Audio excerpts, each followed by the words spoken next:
Jadi saking pentingnya informasi yang akan diutarakan di ayat ini, Allah sampai menekankan informasi itu dan mengingatkan supaya tidak lupa. Sebab kalau sudah lupa kan suka nggak ingat ya. Nah, makanya ditekankan, dan pengingat ini sepekan sekali minimal sadar untuk mengevaluasi sepekan ke belakang dalam berkegiatan. Jangan-jangan ada satu bagian dalam kehidupan itu yang luput dari keimanan. Karena setiap insan kalau sudah beriman, diingatkan oleh Allah standarnya, ya ayyuhalladzina amanu, kalau sudah menyatakan beriman, standarnya ittaqullah. Maka butuh pembuktian dengan iman itu supaya terlihat bahwa dia beriman. Nah, pembuktian iman itu wujudnya takwa. Jadi kalau kita ingin dikenali sebagai tanda insan beriman, mesti ada bagian takwa yang tampak. Karena takwa itu pembuktian iman. Wujud takwa itu wujudnya beragam. Ada yang terkait dengan Allah, kepatuhan kita kepada Allah. Kan kita mengatakan beriman kepada Allah, tandanya apa? Maka Allah tunjukkan dan turunkan bentuk takwa sebagai pembuktian hamba ini beriman kepada Allah. Wujudnya ibadah namanya. Karena itu kenapa diminta sholat misalnya? Nah, sholat itu tanda kepatuhan, tanda keimanan. Karena itu Nabi mengatakan perbedaan orang beriman dengan orang yang belum beriman itu terlihat pada sholatnya. Al-farqu bainal mu'min wal kafir tarkus sholat. Karena itulah sholat pun disebut dalam Quran dengan kata iman. Sekali di Quran disebutkan sholat dengan nama iman. Di Quran surah kedua Al-Baqarah di ayat 143. Ketika sampai ke menjelang ujung ayatnya, Allah berfirman, "Wa ma kana Allahu liyudhi'a imanakum." Di situ sholat disebut dengan iman.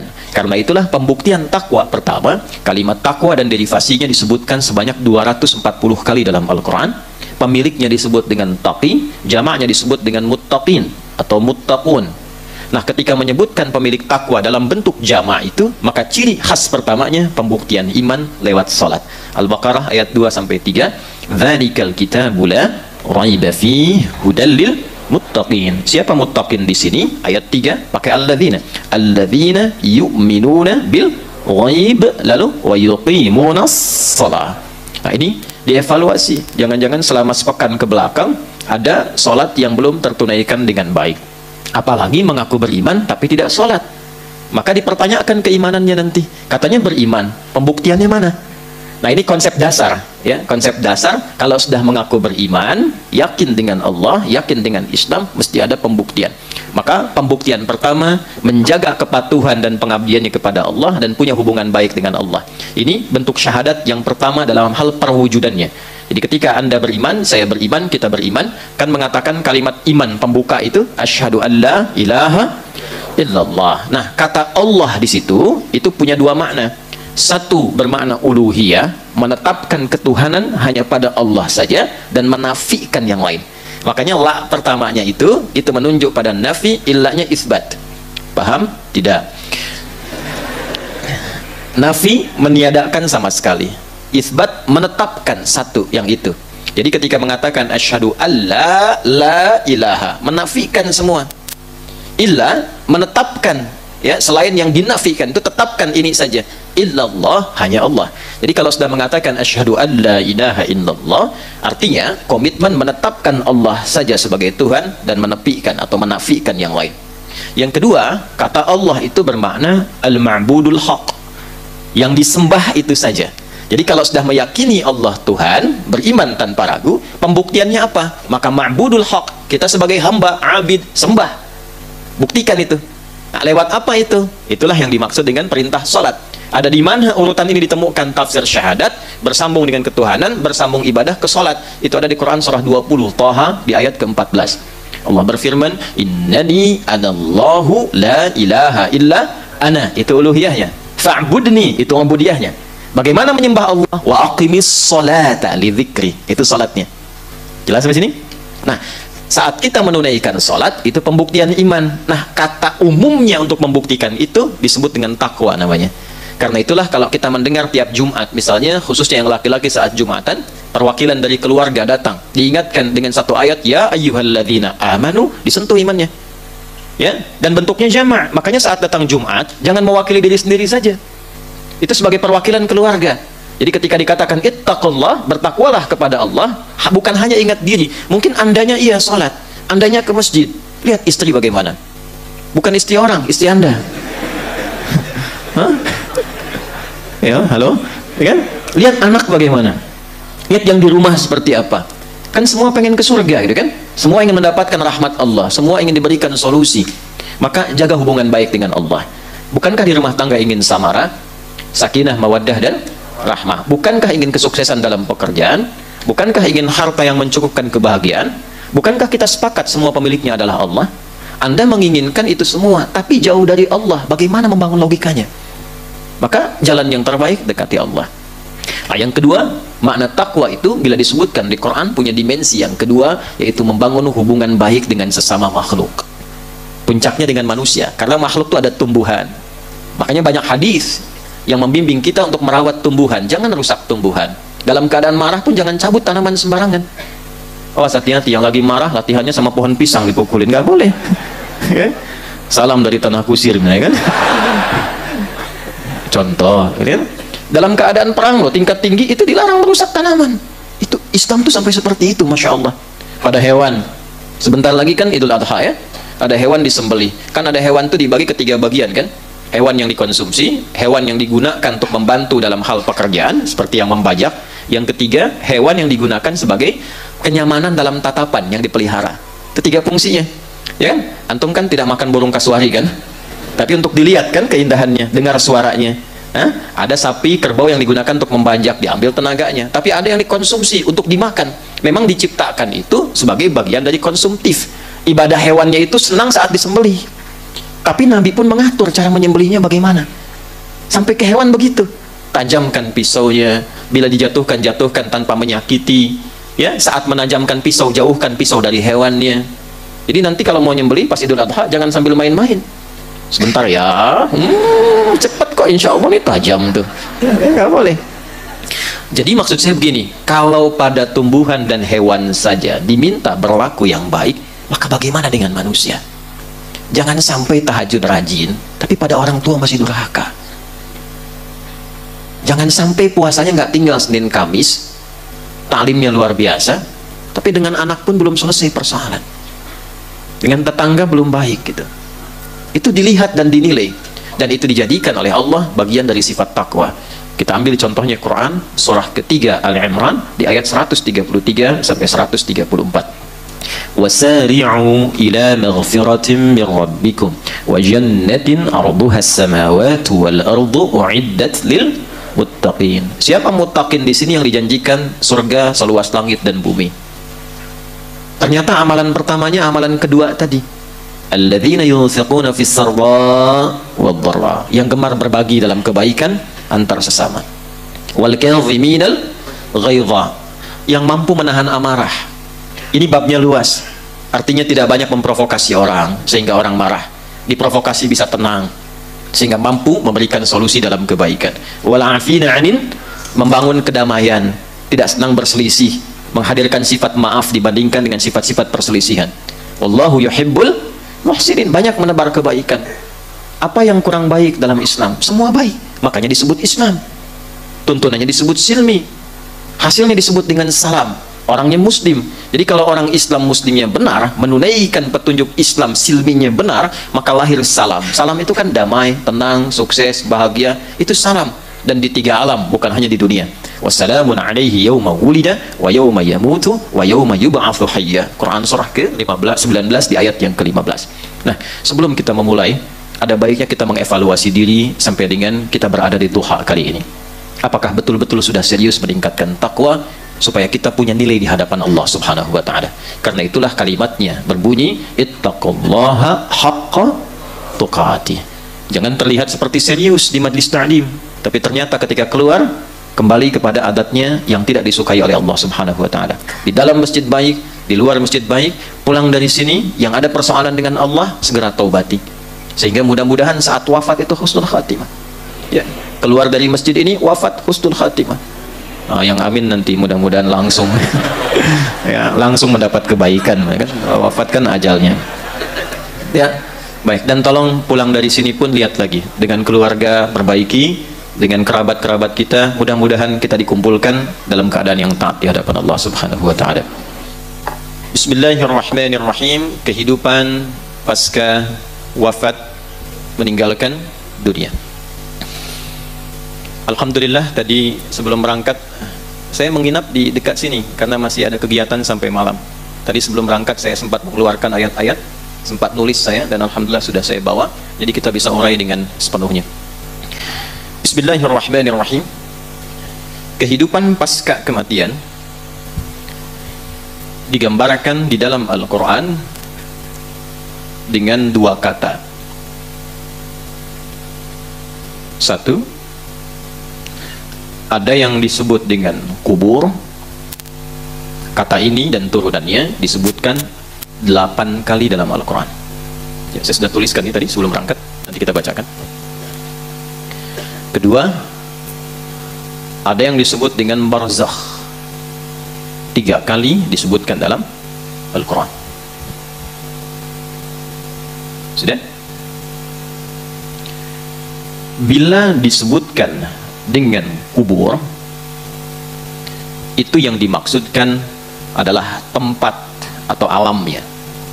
Jelas? Tempat atau alamnya.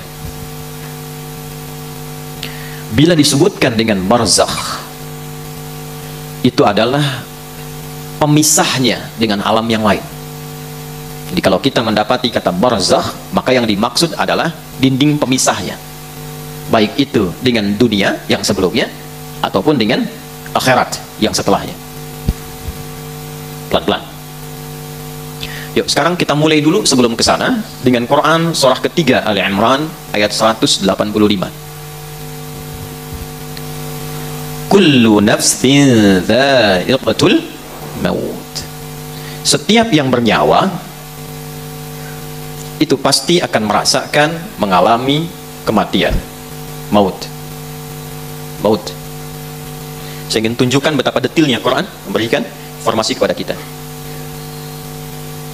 Setiap yang bernyawa, kullu nafsin. Nah, nafas ini sumber kehidupannya.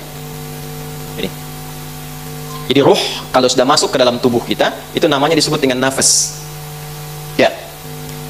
Dari mana taunya? Kita tempatkan dulu misalnya dengan ayat supaya jelas. Satu Quran surah ke-15 Al-Hijr ayat 28 sampai 29. Wa idh qala rabbuka lil malaikati inni khaliqun bashara min salsalin min hama'in masnun fa idza sawaituhu wa nafakhtu fihi min ruhi. Jelas? Jadi saat dicipta itu terjadi proses fisikal dulu. Rinciannya di Al-Arba'in nanti nomor hadis yang keempat. Ya, dari Abdullah bin Mas'ud, an Abi Abdurrahman Abdullah bin Mas'ud radhiyallahu ta'ala anhu qala Rasulullah sallallahu alaihi wasallam wa huwa as-sadiqul masduq inna ahadakum yujma'u fi batni ummihi 40 yawman nutfah thumma yakunu mithla dhalika 'alaqa thumma yakunu mithla dhalika mudghah. Jadi proses pertama kurang lebih selama 4 bulan itu, ya, 40 hari pertama penyatuan para spermatozoa dengan ovum berproses, 40 hari kedua berbentuk zigot, mulai menempel di dinding rahim berproses, 40 hari ketiga mudghah berbentuk daging keratan. Jadi 40 kali 3 120 hari, 4 bulan pertama itu proses fisikal. Setelah itu, ya, thumma yursalu ilaihil malak fayanfukhu fihi ruh. Ini dia tafsir dari sini. Baru ditiupkan roh. Jadi usia 4 bulan kandungan itu, seorang ibu yang sedang mengandung, pas usia 4 bulan itu rohnya sudah ditiupkan ke dalam janin yang dikandung. Nah, saat roh masuk ke dalam fisik itu berubah namanya menjadi nafas. Ya. Jadi kalau di ayat tadi, ya, sawai fa idza sawaituhu sawwa, ya, fa idza sawaituhu, ini sawwa. Bila sempurna fisiknya itu telah dicipta, usia 4 bulan maksudnya proses penciptaan itu berlangsung, maka wa nafakhtu fihi min ruhi, rohnya masuk. Dari mana taunya roh saat masuk ke dalam fisik itu menjadi nafas? Di Quran surah 91 Asy-Syams ayat 7 sampai 10. Quran surah 91 ayat 7 sampai 10. Wa nafsi wa ma sawwaha, jadi nafas. Dan ketika fisik sempurna itu tercipta dalam arti proses sampai 4 bulan itu, ya, maka dalam 4 bulan itu tercipta dari rangkaian proses tadi, sawwa, oleh Quran disebut sawwa, masuk rohnya, jadilah nafas disebutnya. Maka dari sini diserap dalam bahasa Indonesia menjadi nafas, bernafas. Kapan tanda kehidupan itu bisa didapati? Kalau kita bisa merasakan detak nafasnya. Jelas? Halo? Jelas? Baik. Kenapa namanya berubah? Roh dengan nafas itu sama-sama roh, tapi ketika masuk kenapa disebut nafas? Karena nanti saat masuk dengan sebelum masuk keadaannya berbeda. Saat masuk itu bersih, belum ada amal, belum ada apa-apa. Saat sudah menyatu, bergerak dengan fisik, beraktivitas, di situ membentuk amal. Ya, sudah ada amalnya. Makanya saat masuk dengan pulang beda. Pulang kan belum, datang kan belum ada amal. Baru ditiupkan, baru masuk. Nah, setelah masuk kan terbimbing kita.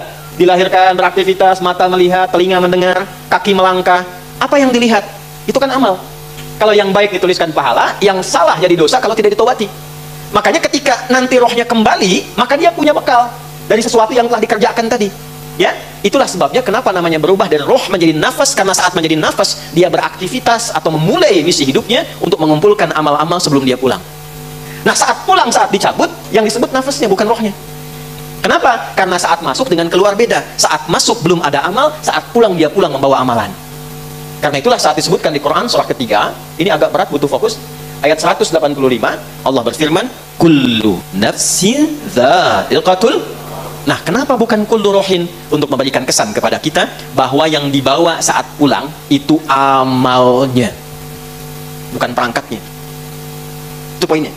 Jadi pastikan saat pulang bawa amal yang benar. Makanya Nabi mendetilkan, orang ngantar ke alam kubur pun dengan jenazah itu kalau sudah masuk keranda ya, kalau dia meninggal itu mayit namanya. Sudah dibersihkan, disolatkan, masuk ke keranda, jenazah namanya, diangkat. Nah, orang yang ngantar jenazah pun sampai ke alam kubur itu, apa yang dibawa oleh mayit itu saat masuk ke kubur, itu semua tinggal amalnya, yang lain pergi. Semua tinggal apanya? Amalnya, yang lain pergi. Coba yang antum kumpulkan tuh, harta benda.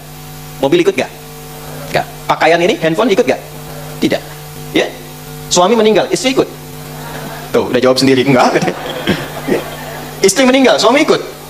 Tuh, makin kencang, enggak. Kan? Baik, artinya apa? Yang mengantar saja pulang lagi, yang ikut apanya? Nah, kalau sudah sadar amalnya yang ikut, maka siapkan amalnya supaya bisa ikut dengan baik.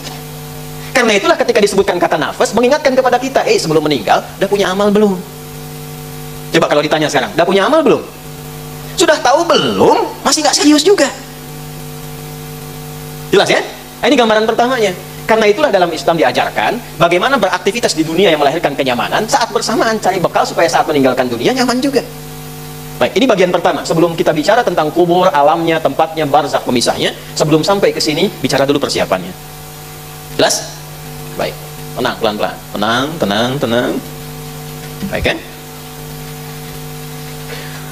Pelan-pelan. Nafas akan kedatangan apa tadi? Kullu nafsin dha'iqatul maut. Kedatangan maut. Ini batasnya disebut ajal. Kalau sudah sampai di ajal ini, maut tiba. Siapa yang ditugaskan membawa maut? Quran lagi. Kita pakai Quran aja, nggak usah ngarang ya.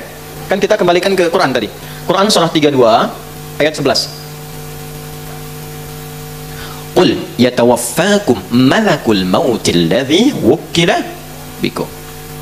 Firalkan Muhammad SAW, sampaikan pada umatmu semuanya, telah ditugaskan satu malaikat membawa maut. Qul yatawaffakum malakul maut. Khusus satu malaikat tugasnya membawa maut saja. Jelas? Itu yang sering kita kenal dengan malaikat apa? Israel, ya kan? Israel. Yang patuh kepada Allah, yang taat kepada Allah. Nggak lihat-lihat. Pokoknya tiba waktu, ambil. Nggak bisa nawar. Ya?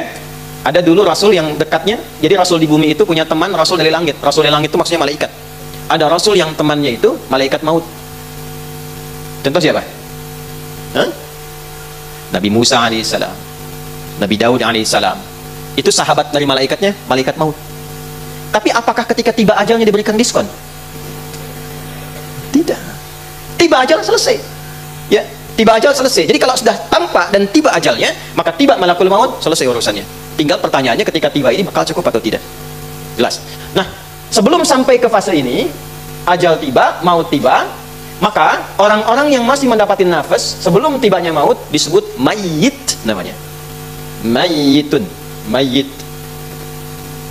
Quran surah 39 ayat 30.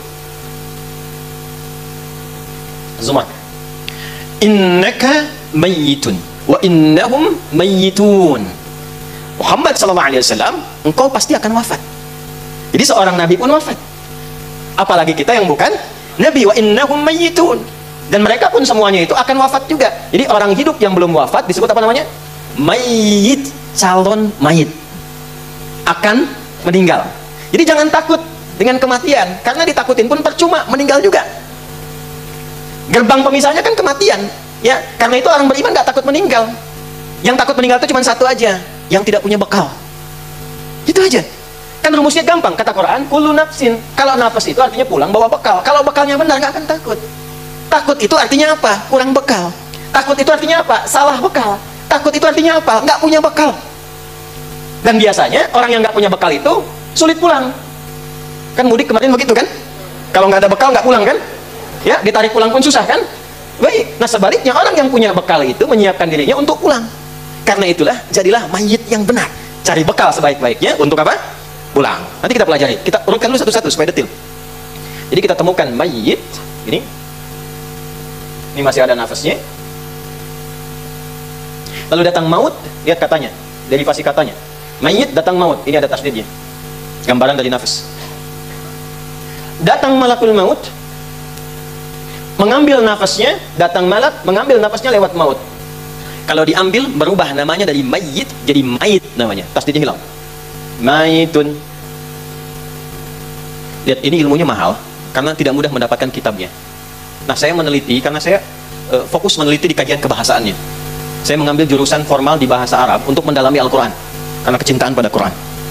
Nah, ini tidak mudah mendapatkan ini. Jadi ini bukan ilmu otak-atik. Dan saya nggak punya TikTok. Sekali ketik diketok gitu ya, nggak ada. Saya nggak punya. Ya, saya cuma dua yang nggak punya. Satu Twitter, kedua TikTok. Saya nggak punya. Jadi kalau ada akun mengatasnamakan nama saya, itu bukan saya. Jelas ya? Yang lain ada yang formal. Balik ke sini. Ini kalau sudah diambil nafasnya, meninggal, datang maut, ini jadi hilang tasdidnya jadi sukun begini. Mayitun. Coba baca yang ini. Mayyitun, yang ini. Tuh. Perhatikan baik-baik. Kenapa tasdidnya hilang diganti dengan sukun? Ini mahal sekali ilmunya. Kenapa tasdidnya hilang diganti dengan sukun? Sukun itu artinya apa? Mati. Ya kan? Bukan hanya mati. Kalau ada sukun kan dimatikan kan? Bukan hanya mati. Sukun itu seakar dengan kata sakinah, artinya tenang. Usahakan kalau wafat, kalau meninggal, kalau mati, usahakan wafatnya tenang. Tidak mungkin orang tenang itu kecuali punya amal yang baik. Nah, amal yang baik itu dilahirkan lewat apa? Dari ketaatan, dari bekal yang dikumpulkan. Nah, ketenangan yang dilahirkan dari sebuah ketaatan, bahasa Arab disebut dengan tuma'ninah. Dari itma'anna yatma'innu. Bukankah saat sholat ada tuma'ninah? Ruku' tuma'ninah kan? Hatta tatma'inna raki'an. Sujud tuma'ninah kan? Hatta tatma'inna sajidah. Apa yang dimaksud tuma'ninah di sana? Merasakan kenikmatan dalam ibadah sehingga merasa ke dalam jiwa. Pancarannya dalam aktivitas. Nah, kalau banyak dikerjakan sifat ini, memberikan pengaruh ke nafas. Nafas kalau banyak diisi tumaninah, maka dia akan punya sifat tumaninah. Sifat yang melekat kepada nafas berubah katanya dari tumaninah menjadi mutmainnah namanya. Nafas yang memiliki tumaninah disebut dengan nafsul mutmainnah. Maka turunlah Quran surah 89 ayat 27 sampai 30. Ya ayyatuhan nafsul mutmainnah, irji'i ila rabbiki radiyatan mardiyah. Hei jiwa yang tenang, karena sudah punya banyak bekal, ya kan? Sekarang cepat tinggalkan dunia, pulang. Nah, ini yang akan kita bahas. Kamu cepat pulang. Aku sudah ridha dengan kegiatan dan bekalmu selama hidup di dunia. Engkau pun akan ridha dengan pemberianku yang aku siapkan saat kau meninggalkan dunia ini. Makanya ketika mendapatkan kalimat itu, hatinya makin tenang. Itulah yang menyebabkan orang meninggal itu ada yang senyum, ya kan? Terus tiba-tiba punya waktu sujud, saking bersyukurnya. Lalu ala Dauda, syukra. Jadi keluarga Daud itu kalau sedang bersyukur sujud tuh. Ada yang sujud, ada yang senyum, ada yang bahkan menyiapkan diri. Kenapa? Karena dia sudah merasakan panggilan yang memberikan ketenangan pada jiwanya. Bekalnya siap. Ya, radiyatan mardiyat. Fadkhuli fi ibadi. Masuklah dalam golongan hambaku. Ibad, kita tuliskan ini, tuliskan dulu. Wadkhuli jannati. Jannah ditemukannya di mana? Lihat, Allah sudah memberikan pendahuluan. Saat akan meninggalkan dunia ini sudah dibuka oleh Allah untuk menguatkan persiapannya selama ini. Disiapkan alamnya di sini, ditunjukkan surganya di sini. Bahkan ada orang-orang yang saat wafatnya sudah ditunjukkan tempat surga, tempat pulangnya. Pernah dengar seorang saleh sama Asia? Sayyidah Asia, istrinya siapa? Firaun. Bukankah saat diikat di tiang dan akan dieksekusi, tiba-tiba beliau berdoa kan? Ya, Rabbi najjini min Fir'auna wa amalihi. Ya Allah, mohon anugerahkan aku keselamatan dari buruknya siksa Firaun. Jadi beliau ingin menunjukkan manfaat dari keimanan saya selama ini. Ya Allah, tolong buktikan sebelum saya wafat. Ya, jangan berikan kepada saya rasa untuk dihukum oleh Firaun. Maka apa yang Allah tampakkan? Allahu Akbar. Saat diikat itu, tiba-tiba ditampakkanlah tempat indahnya di surga. Istananya ditampakkan. Lalu dia tersenyum. Saat senyum itulah kemudian diwafatkan oleh Allah sebelum mendapatkan hukuman Firaun itu. Dan saat senyum itulah Firaunnya komen. Itu langsung dislike saja. Ya. Kan kalau ada orang komen, like, share, and ya. Kalau ini dislike saja langsung. Apa kata Firaun? Ini perempuan mau disiksa kok malah senyum. Karena ada yang tidak tampak dalam pandangan manusia sebelum seseorang kembali kepada Allah Subhanahu wa Ta'ala. Karena cukup bekalnya, tenang jiwanya, ditampakkan tempat pulangnya, dan pulang dia dalam keadaan kesenangan yang sangat luar biasa. Nah, ini sudah fitrah, teman-teman. Sukun ini fitrah, kalau sedang main sukun. Cuman nggak banyak orang sadar ketika melihat sukun. Saya melihat sampai orang Jepang pun bikin film animasi, ya, itu yang Dragon Ball itu loh. Yang tulisan Shusuke Watanabe tahun 96. Ya kan? Son Goku saat mengkame-kame Piccolo kan, ya kan? Tiba-tiba mati, atasnya ada bulatan kan? Anda bayangkan, orang-orang yang bikin tulisan, bikin cerpen, bikin komik macam-macam, itu sudah fitrah, ini ada bulatan ini. Tapi orang beriman beda cara pandangnya. Saya nggak nonton, cuma saya senang baca. Jadi saya berpikir orang sadar dengan teorinya, tapi kita diberikan oleh Allah keimanan, seharusnya kita sadar dengan imannya. Nah, sekarang kalau sudah paham ini secara teoritis, kita bahas apa alamnya yang dimaksud di sini, apa persiapannya selama hidup menjadi mayit di sini, dan bagaimana kita menyusunnya. Itu yang coba kita uraikan dalam bagian kedua di materi kita. Satu, yang pertama kita mulai dari barzakh dulu yang paling sedikit. Kata barzakh, ba, ra, zai, kha, barzakh. Kata barzakh bila disebutkan dalam bahasa Arab, dia berarti pemisah dari dua tempat yang tak nampak secara kasat mata. Pemisah dari dua tempat yang tak nampak secara kasat mata. Perhatikan sini pelan-pelan. Ini ada dinding kan? Ya, di depan. Dinding ini kan memisahkan ruangan di sini dengan yang di belakang ya. Baik. Lihat lagi dinding, ada kaca di samping. Teman-teman lihat dari luar ke kanan. Ada dinding ya? Itu pemisah kan ya? Kelihatan nggak dindingnya? Nah, karena kelihatan, itu nggak bisa disebut barzakh. Jelas? Maka dalam bahasa Arab, itu disebut dengan satar kalau nampak remang-remang, hijab kalau nampak tertutup sama sekali. Jadi kalau nampak remang-remang, nutup tapi masih kelihatan remang-remang, nggak nyata kelihatannya, itu disebut satar namanya. Satrun. Satara, satara, yasturu, satran. Satara, yasturu atau satara, yastiru. Sini? Satran. Pernah dengar sutrah? Sutrah ya? Kalau mau sholat ada sutrah kan? Nah, kenapa sutrah disusun tidak terlampau tinggi sehingga nampak keadaan keseluruhan bagiannya? Jelas? Yang penting ada pembatas yang ketahuan kalau orang mau lewat itu, ada orang sholat gak boleh dilewati. Tapi kalau penutup total begini, nggak terlihat di belakang ini ada apa, maka disebut hijab namanya. Hijab dari kata hajabah. Ibu itu pakai hijab atau pakai sutra? Ayo, saya ulangi, hijab atau apa? Sutra. Kalau pakai hijab, maka pakailah penutup itu sehingga tidak tampak dari yang dihijabi itu. Jadi jangan sampai menggunakan penutup, tapi bagian dari tubuh itu masih tampak secara remang-remang. Itu bukan hijab namanya. Itulah kenapa disebut dengan hijab dan diberikan isyarat agak dilonggarkan itu yudnina min jalabibihinna. Direndahkan, dilonggarkan, supaya dengan longgar dan rendah itu, maksud rendah itu diturunkan bukan diangkat ya, supaya tertutup sempurna dan tidak tampak bagian dari tubuh sekalipun lekuk atau remangnya. Paham? Tapi di sini tidak disebut dengan sutra, tidak disebut dengan hijab, sebab hijab kalau dibuka terlihat. Emang untuk alam ini sifatnya disebut dengan barzakh, bukan sutra, bukan hijab. Jadi kalau antum mendapati dua bagian, ini satu A, ini B, paham? Ini ada pembatas yang tidak menyatukan ini, nggak bisa ketemu nih. Di sini nggak bisa ke sini, nggak bisa ketemu, ini nggak bisa ketemu. Ya, tempatnya misalnya kelihatan tuh, dari sini kelihatan, tapi nggak bisa mempertemukan ini. Ini balik lagi ke sini, balik lagi ke sini. Ini barzakh namanya.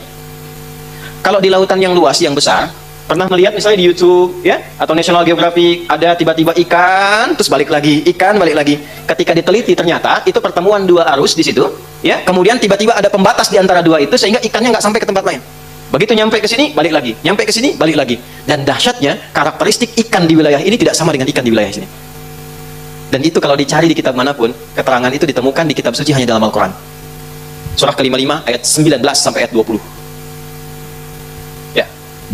Marajal bahraini yaltaqiyan bainahuma barzakhul la yabghiyan. Allah pisahkan dua arus air dalam lautan itu. Ya, marajal bahraini yaltaqiyan, yang keduanya itu ya nggak bisa menyatu, ketemu di satu titik tapi nggak bisa nyatu. Kenapa nggak bisa bersatu? Bainahuma barzakhul la yabghiyan, karena keduanya ada dinding pembatas yang tak nampak secara kasat mata. Jadi nggak kelihatan dindingnya, pemisahnya nggak kelihatan, tapi alamnya ada. Ya, pemisahnya nggak kelihatan, alamnya ada. Tempatnya kelihatan, tapi alamnya nggak kelihatan, pemisahnya ada. Sehingga ikan itu kelihatan oleh kita nih. Ini arus ini, arus ini. Coba balik aja, balik, dindingnya kelihatan. Yang paling dahsyat ada lagi yang airnya yang satu itu ya asin, yang satu itu awan. Dan itu ada di Quran juga. surah 25, ya Al-Furqan ayat 53. Hadza 'azbun furatun, kemudian wabilun ujaj. Satu lagi asin. Yang ini tawar segar, yang ini apa? Asin. Itu di Quran surah ke-25 Al-Furqan ayat 53. Pelan-pelan. Pelan-pelan, balik lagi. Nah, yang ingin saya katakan adalah kalau disebutkan barzah, jadi ada dinding pemisah yang tak nampak pemisahnya ini. Cuman kalau dilihat tempatnya, ada tempatnya. Ada tempatnya. Cuman keadaan di tempat itu kita nggak tahu apa, karena ada pemisahnya. Nggak bisa merasakan yang ada di dalam, kecuali kalau sudah sampai ke tempat itu. Ketika disebutkan barzah dalam Quran, ini ingin memberikan penekanan pada batas kehidupan yang terpisahkan, dan kita nggak akan pernah kalau sudah ke situ balik lagi karena ada pemisahnya. Intinya apa? Kalau sudah masuk ke alam ini, kenapa disebut dengan barzah? Anda tidak akan pernah punya peluang untuk kembali lagi. Diam di sini, kelihatan oleh orang yang masih hidup, ditanam di dalamnya, di alamnya, di tempatnya, tapi Anda sendiri dan kita yang hidup tidak akan pernah bisa saling melihat apa yang dirasakan. Dan kalau sudah masuk, nggak akan bisa balik lagi. Karena ada dinding yang membatasi. Jelas? Oke, saya simpulkan dengan cepat. Kenapa disebutkan dengan barzah? Untuk memberikan kesan bahwa kalau sudah masuk ke alam itu, jangan harap Anda untuk bisa kembali ke alam dunia karena ada dinding kuat yang membatasi, sekalipun tak nampak dalam pandangan orang yang masih hidup. Paham? Maka turunlah Quran surah ke-23 Al-Mu'minun. Baca ayat 99 sampai 100. Khususnya di ayat ke-100-nya. Ayat 100-nya di ujung ayatnya. Min waraihim barzakhun ila yaumi yub'atsun. Ada? Baik, saya percepat saja. Dan ketika datang kematian itu, lalu orang-orang yang tidak yakin dengan kematian itu, kehidupan setelah kematian, karena dia banyak menikmati dunia, tidak siap-siap dengan bekal akhirat, tidak siap-siap dengan bekal ke alam kuburnya, tahu meninggal tapi nggak menyiapkan bekal untuk meninggalnya, maka dia kaget pada saat dia meninggal itu, dan dia berkata, qala rabbirji'un, ya Allah, pengen balik lagi. Pengen balik lagi.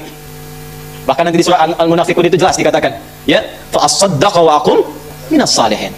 Di sini juga nanti ayat 100-nya begitu, amal salihah. Ya Allah, berikan saya kesempatan, saya pengen mengganti semua kegiatan saya selama hidup sebelum meninggal, berikan kesempatan sekejap saja, saya ganti semua dengan yang saleh, yang kau lebih baik. Jadi Allah ingin menekankan bahwa jangan sampai ada penyesalan setelah masuk ke alam kubur ini, karena ada dinding pemisah yang tidak bisa membuat Anda itu kembali lagi ke dunia.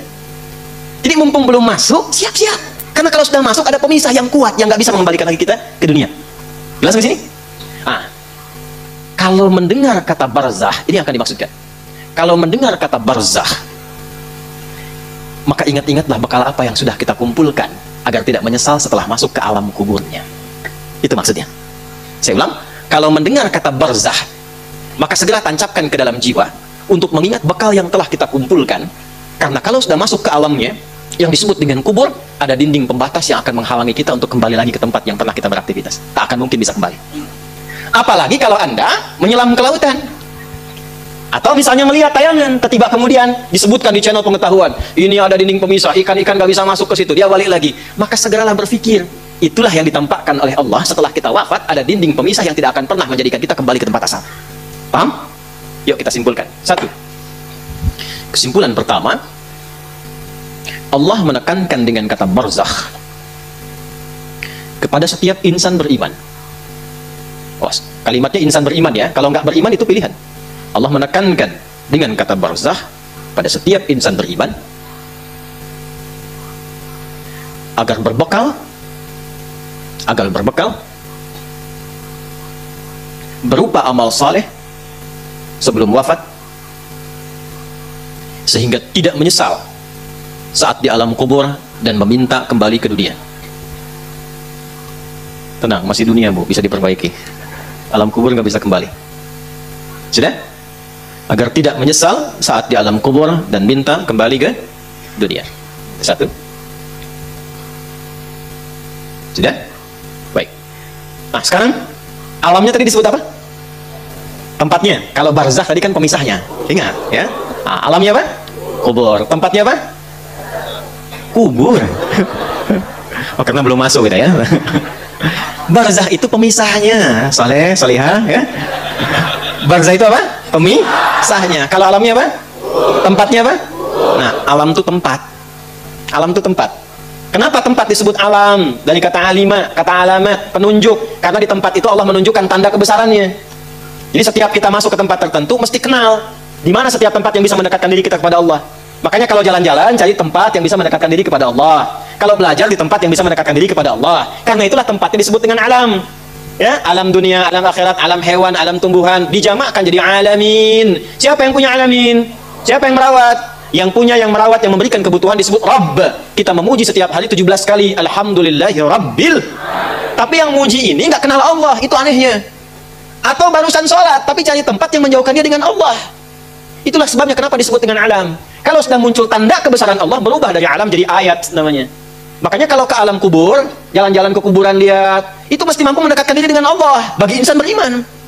Insan beriman itu begitu melihat ini kubur, ini alamnya.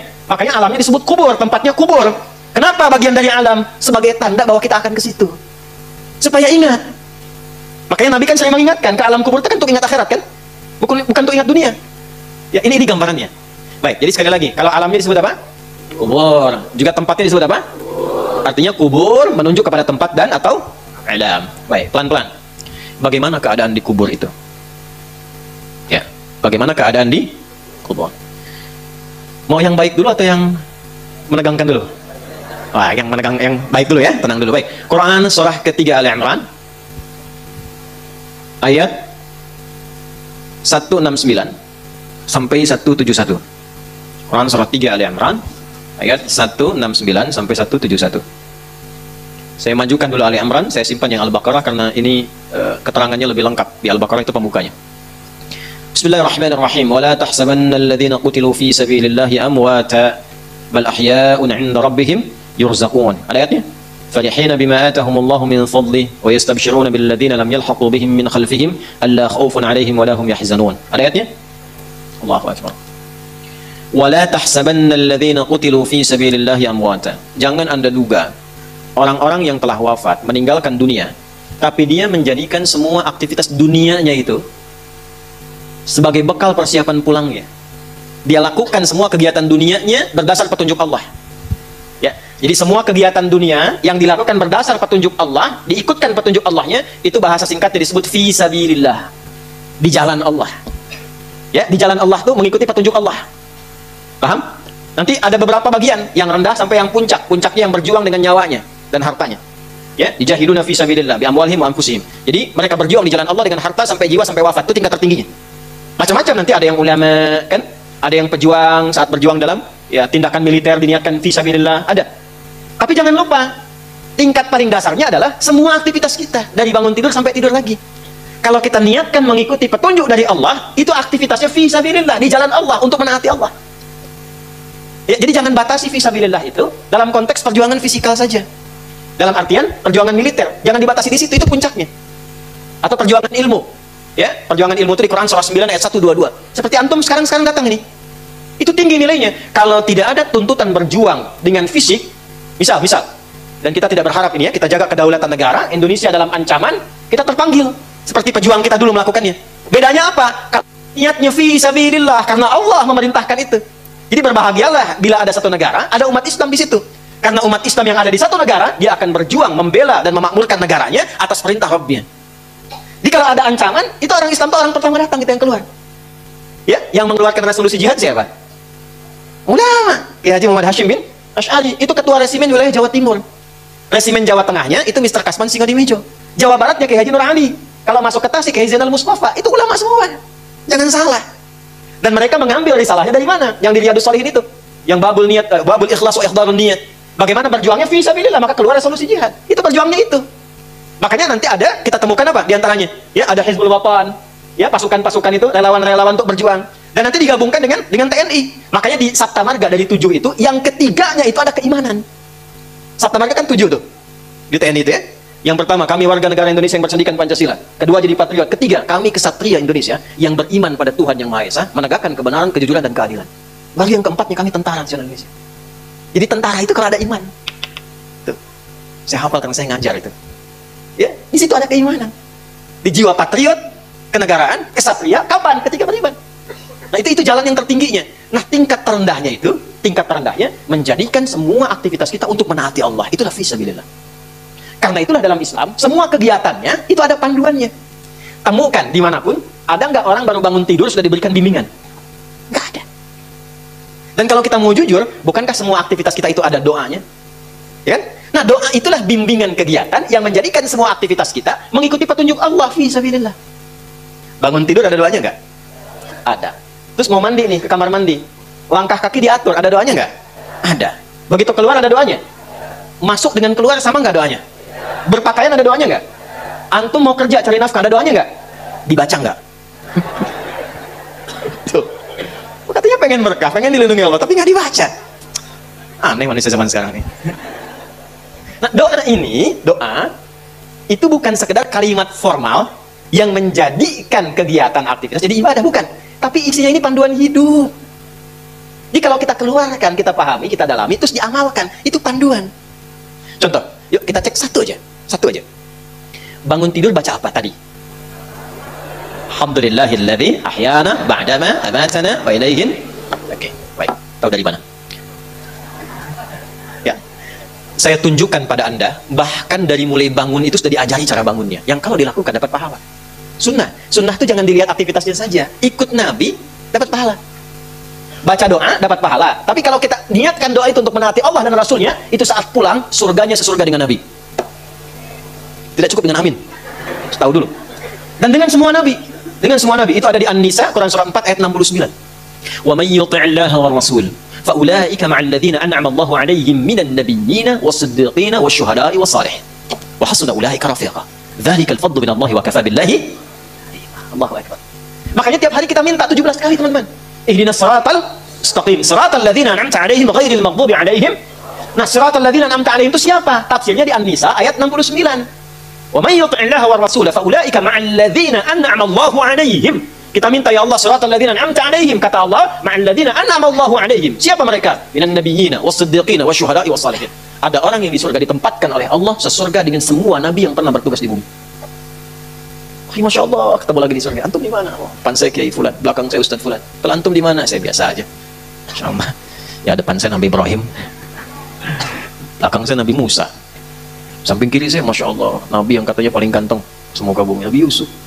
Samping kanan saya, Masya Allah, Nabi Muhammad SAW. Dengan semua Nabi.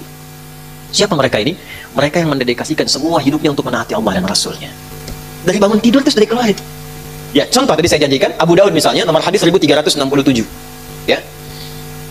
Dari Ibnu Abbas radhiyallahu ta'ala anhuma, beliau satu saat ingin menginap di kediaman bibinya Sayyidah Maimunah radhiyallahu ta'ala anha, dan ingin tahu kebiasaan Nabi bangun di malam hari itu bagaimana. Kapan waktunya? Konversi jadi jam berapa kebiasaan Nabi bangun? Bagaimana cara bangunnya? Nanti yang berangkat insyaallah umrah saya tunjukkan ini lokasinya gitu. Ya. Itu diceritakan oleh beliau. Qala kama qala Ibnu Abbas radhiyallahu ta'ala anhuma, kana an-nabiy sallallahu alaihi wasallam, adalah kebiasaan Nabi sallallahu alaihi wasallam, idza istaiqadha min naumihi, kalau bangun dari tidurnya, fajalasa, duduk terlebih dahulu.